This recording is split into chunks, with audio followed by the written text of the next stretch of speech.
What's going on, y'all? It's Dawhveed back with another Borderlands 3 build video.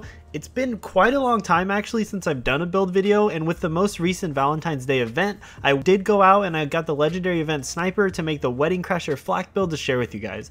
As with all of my other videos, I'll first cover the skill tree up to level 53 this time, and briefly go over my choices as well as other viable options.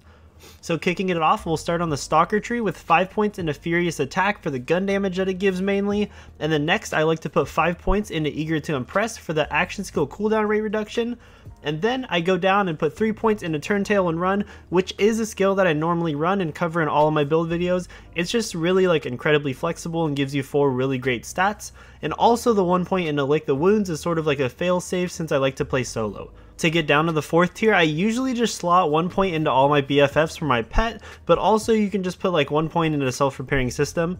Now we can go down and max out both Fast and the Furious and Hidden Machine, because these two really just give needed bonus damage buffs to help our build. In order to get down to the capstone here, I put 2 points into Rage and Recover, just as some nice sustain for myself, but mainly for my pet to keep my pet alive. Finally, for this tree, I put 1 point into the power inside to get the most out of my DPS. For alternative points here, you can forego the Furious Attack or Eager to Impress points for 5 points into self-repairing system for some extra bulk. You can also siphon at least 2 of those points for maxed out all of my BFFs, or put more points into Rage and Recover to keep your pet alive better. You'll see later on that our pet is very crucial for this build. I'll now jump on over to the Hunter tree and start with 5 points into Interplanetary Stalker for the damage bonus that gives, as well as 5 points into Hunter's Eye for the bonuses that gives. These two skills just basically improve our DPS, along with the next skill, Two Fang, which has a high chance to add an extra projectile to our next shot, and since this is a bolt action sniper rifle that shoots 1 pellet, this skill can effectively double our DPS if it procs. Next, I go down and max out both Big Game and the Most Dangerous Game. These two are just overall great skills to use for flak because they're activated on kill, and Big Game improves our kill skills at a pretty crazy rate.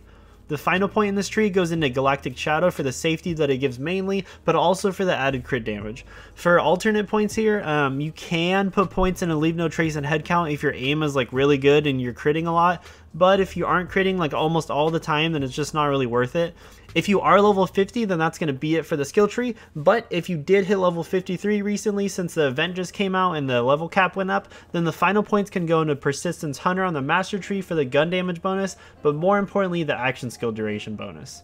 Our action skill of choice here is definitely Fade Away because it works so great for damage, but it's also a terrific defensive tool to get out of the bad situations and put yourself into a good spot.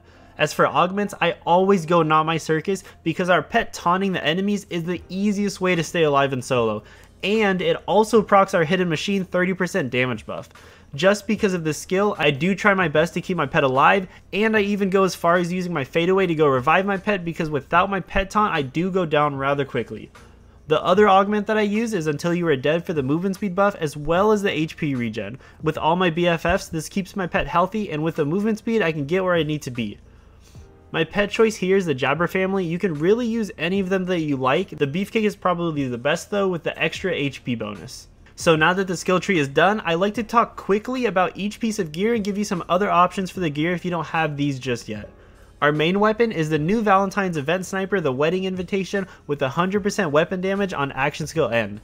This sniper deals high elemental fire damage, and when you land a crit, it ricochets and it deals high elemental cryo damage, as well as returning 1 ammo back to your magazine.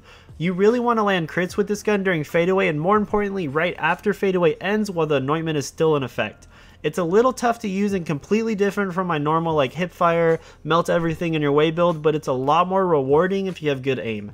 This gun isn't exactly replaceable since the build is called the Wedding Crasher flak and this gun is the Wedding Invitation, but you can use other bolt action snipers of the same effect. Something like the Headsplosion or the Monocle will give you the closest feel of the Wedding Invitation, but you can also use the crossbow or the Tankmans if you don't have either of those. For the shield, I'm using the infamous purple one-shotter shield that's become really meta lately. It's so incredibly strong because it gives your next shot plus 100% weapon damage about every 2 seconds or so. This particular one comes with radiation damage ASE. When you're picking your shield, look for a good elemental ASE anoint for the added damage. You can also use a rerouter to a similar effect if you can't find this exact shield, and of course you can use a transformer or stopgap if you prefer instead of these bursting shields. For the grenade slot, I just use a grenade with whatever anointment that I need the extra damage on. Even though grenades are very cool, I seldom find myself using them in gun focus builds just like this one. I just used an epicenter that I picked up for the cryo damage ASC, and that's about it. Make sure that your anoints don't clash with one another, meaning that don't use two of the same anoint elements because they don't stack that way.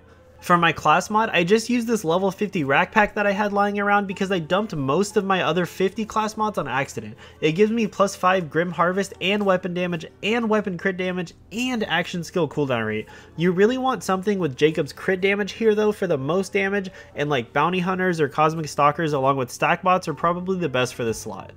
Lastly, for the artifact, I used a last stand auto idol. The last stand artifacts are really important for this build because they give me the invulnerability that I need to not go down every 5 seconds and to have enough time to put myself into a good spot. This particular one comes with extra magazine size, extra HP, and action skill cooldown buffs. The snowdrifts are also suitable here for the same reason, and icebreakers are really great if you can land crits, but you won't have the extra mobility or the last stand failsafe. For the last part of my build videos, I do like to break down the gameplay and go over how to play this kind of build for mobbing and for bossing scenarios. For mobbing, since this is a sniper build, you do want to space yourself away from the enemies to give you time to aim and hit the critical spots, preferably hiding behind cover. If the enemies start to corner you, then you can fade away and change spots to better kill them. If your pet goes down, then you can fade away and pick it up because your pet taunts make it super easy to pick enemies off. Landing crits is the most important part here because you get so much value from the ricochet shots and the ammo refund, so having cover and distance between you and the enemies gives you a lot more time to hit your shots. For bossing, the distance and cover strategy is the same pretty much, as well as focusing on critting, but it's a lot more hit and run based because you won't have a lot of time to just sit there scoped in when you're dodging the boss's attacks. Thankfully, most bosses have an easier crit spot and you can take them down rather quickly.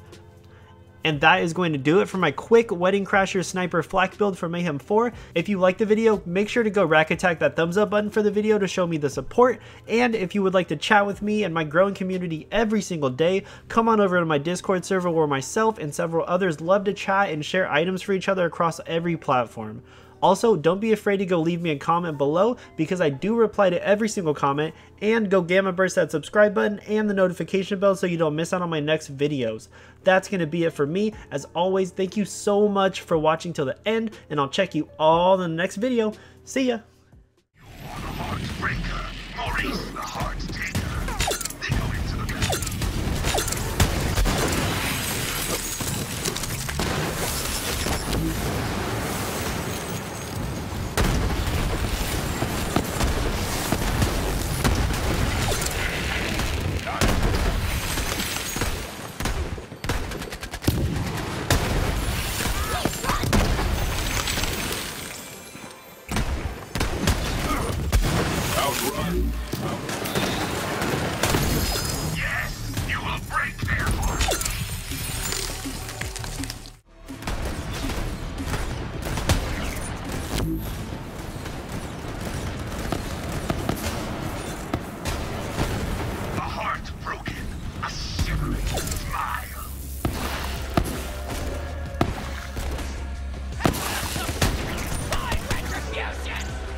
Everywhere. You will show them their own hearts, broken and weeping before them. No, what is it? You'll be there. Ready to pounce.